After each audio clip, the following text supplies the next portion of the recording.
So I wanted to talk to you about our concept that comes from Paul Gleason, DNA. Um, why?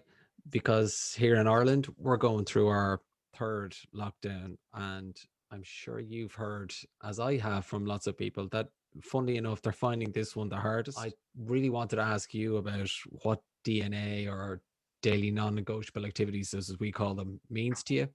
How do you get people to start to think about their own DNA, and what's the difference that it can make for people? A lot of questions there, David. Yep. Wow. It's a fabulous concept for one reason to begin with. When you say DNA to someone, straight away it goes to their core. Like they go, oh yeah, like kind of that's part of me. Right. Yep. Yeah, that's cool. Um, and then what I love about the activities is that they're not prescriptive. Mm. This is about getting people to be conscious of what's good for you, what feeds your soul, and when do you know you're best at, um, and capturing those so that you do them regularly enough that they're benefiting you, even when times are tough. Mm.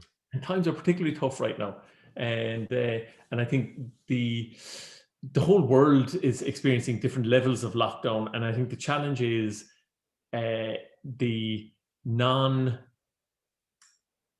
specificness of dating. What do Mm. I mean by that? You can't tell me I'll be out of this next week. You can't tell me this will finish in a, and that's where people get fluxed, is future dating in their heads. That's anxiety. And the lack of it, the lack of being able to pin something to a date has me going, and now the future is an abyss. So what the DNA does is it says, just keep it to today. Mm. And what are the good things you do today? So what do you start your day with? And you're setting yourself up every day. So for me, I start my day every day. And this is how I explain to clients. I say, I start my day every day with my hot water. And in my hot water, I have my fresh lemon, my fresh honey, and my fresh ginger. Mm. And that's first thing every morning. So I prepare that before I go to bed the night before as part of my ritual. So when I get up in the morning, there's no excuse. There's no, "Oh, like I didn't have it. Like I'm ready."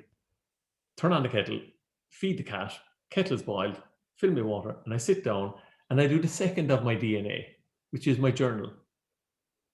And I spend between 7 and 10 minutes just brain dumping what's in my head. How am I feeling this morning? How have I woken up feeling? What's ahead of me today? What's coming up for me? And in that brain dump, I'll cover three things all of the time. What am I grateful for? What do I want to let go of today that's not serving me? Mhm. And what do I want to focus on today that I really appreciate getting done at the end of the day? Really simple things. And what I found is that when you become conscious of those things, becoming conscious of what you're grateful for. So I'm grateful last night when I wake up this morning, I'm sitting down, I'm going meeting someone at 7 o'clock for a walk. I'm blessed. I'm in the country, so I can get up and walk. And what am I grateful for? I'm grateful for the fact that I can get up and go for a walk at 7 o'clock now. I'm grateful for the fact that I had a lovely night's sleep. I'm grateful for my first movement, as in my first bowel movement. Wow. You say, what? I say, yeah. Well, I used to be conscious of anything like bowel movements or anything like that until I encountered two people close to me in life who, on passing, suffered severe pain.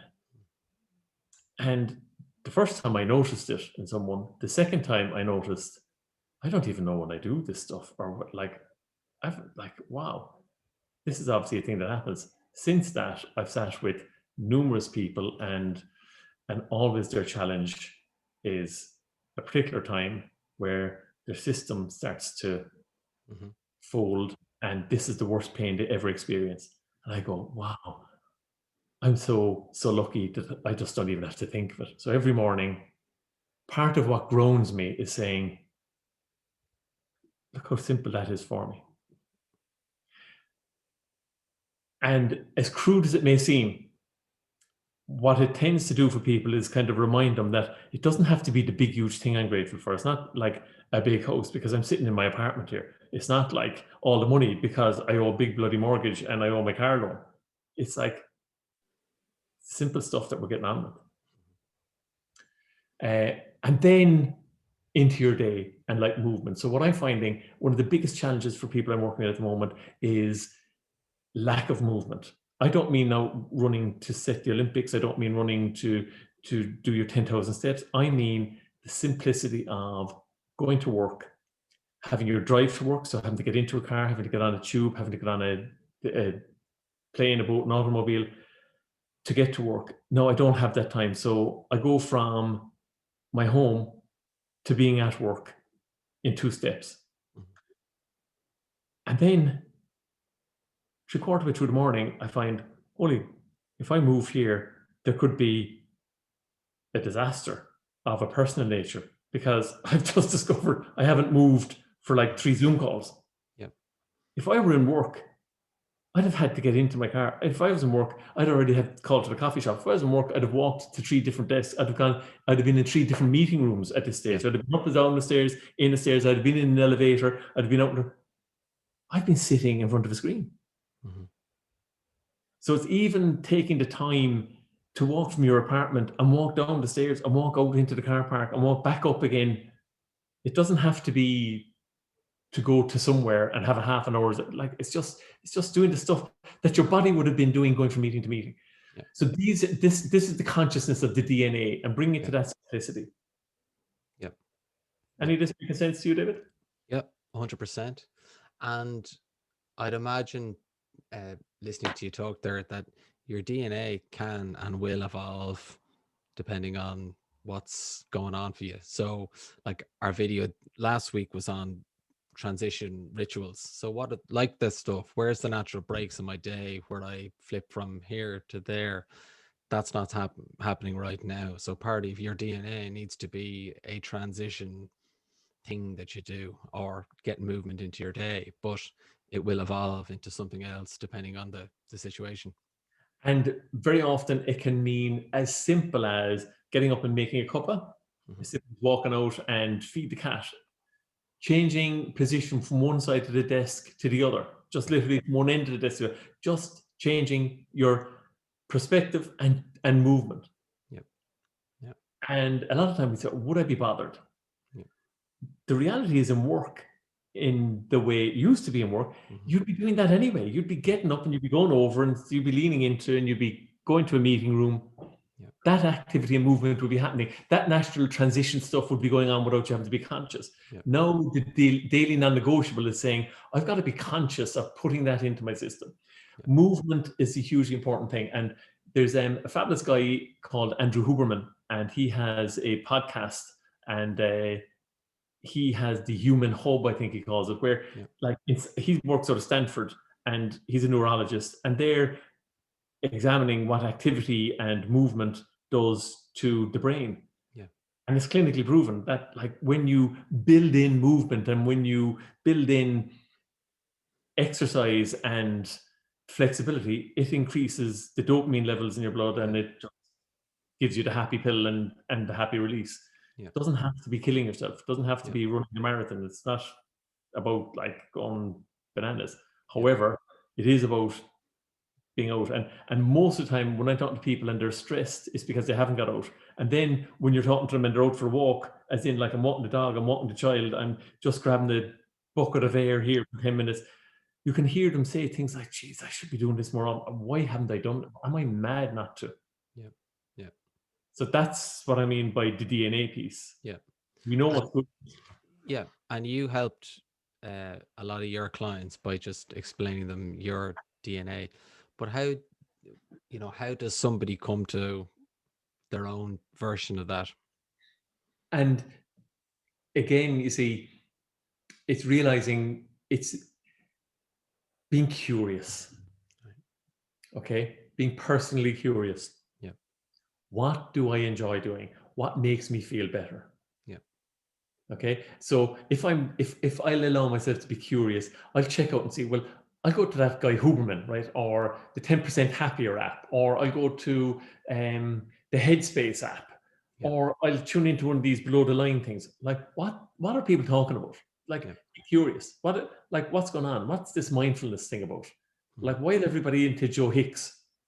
Yeah. You know, like, what's it about? And then you find, wow, so if you went into the 10% Happier, they do meditations for like 2 minutes. Oh, right. Yeah. I thought you had to be like a guru and you had to, also you could do a 2 minute meditation. That's cool. The Headspace thing gives you stuff that helps you sleep better. Like, it can actually play music that helps you go to sleep. Wow, that's good. That's mad. That's like, Yeah. oh, I just start. So, so the amount of people, so being curious Yeah. for yourself. Yeah. Now, and everybody will know that, that we're inundated with information that says, like, you should be exercising, you should be doing that. It's like, but what is it for you? Is it walking? How near are you to something that you can get out and walk? Is there a path that you can take? Is there, and you start to measure it. So I've walks all around me here, and I know if I go this way, it'll take me an hour. This way is an hour and a half. This way is 20 minutes. Up and down the road here, give me 10 minutes. It's like, so why? So because I've just done a trial and error to find out, well, Yeah. if I have a 10-minute gap, what am I going to do? Just get out to the garden. So Yeah. even in this mad weather, like, first lockdown, we came across like the simple stuff of grounding yourself and walking in the Yeah. grass. And even today in the cold and the wet, even still doing that, going out feeding the birds in your bare feet. And you say, are you Yeah. nuts? But like the difference to your energy doing it. Mhm. Most people I know who are doing things like taking intermittent cold showers, people who are going swimming in the sea because the sea is near, like, whatever lights your Yeah. boat or floats your boat, as they say. There's no one prescription. What I really want to get across is DNA is not a prescriptive. DNA is you putting in place for you what will feed your soul Yeah. in a way that actually builds your resilience, builds that dopamine release. Doesn't have to be an adrenaline rush. Yeah. It's like simple stuff. Yeah. One last question then, and we've already touched on it, but it seems to me at the moment that the power of practicing gratitude is one that we should probably be giving some consideration to. So could you talk to me about the power of gratitude? Yeah, and you and I have spoken about this before. To Mhm. me, it is singularly the simplest thing you can do in your daily activities Mhm. that'll boost your dopamine level. Dopamine being that happy pill, as I say, that's released in your body. Because when you actually start to be conscious and cognizant of what it is you've got going on for you, Yeah. it does an amazing. It's an amazing trigger Yeah. to releasing anxiety. Yeah. And it's not in competition with, it's not versus anybody. It's, and it's not looking to say some people are worse off. It's like, I'm thankful for having this for Mhm. today. Like, and I can do this today. I can get up and fit, like, I have a job to go to. Mhm. As annoying as going virtual maybe, at least, like, I have a job. Mhm. Even if I don't have a job, and again, that's me being Yeah. presumptuous that we're talking to people here that are working. It's like, and if I don't, maybe it's like, I'm happy. At least I can get out and I can go walking. Yeah. I'm not stuck on the screen all the time, and I can go walking and see what it is I really want. There's always something we can be grateful for. Yeah. The challenge is to find it. Yeah. Yeah. Fantastic. Well, There's enough stuff in our way, normal kind of the grind of every day, yeah. that we can say, oh, for God's sake, about. Yeah. Simple. Fantastic. So thanks for that, Ian. Plenty there on DNA and finding your own DNA. So, yeah, brilliant. Great stuff. Thanks. Right.